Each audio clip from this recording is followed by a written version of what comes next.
here's the outside setup. We've got the screens up covering the windscreen.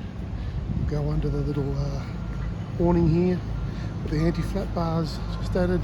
Little table down. Kettle and toaster. Big door unlocked, screen door closed. Little fold-up table. Camp beach chairs. Little shade screen there. Shade screen there. This little rail works great as a washing line, much to my wife's disgust. Weber barbecue, best barbecue in the world. Two nice big recliner chairs. Another shade screen. The centre rafter too I didn't add. I'll put that in with the anti-flap bars. Shade screens all nicely pegged down at the back.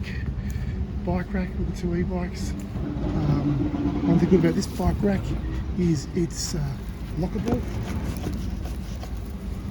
Around here, the water hose, the power hose. Oh, and I didn't put in the grey water hose.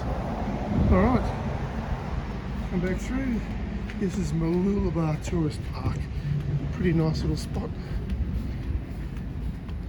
And there we are, back around the front again.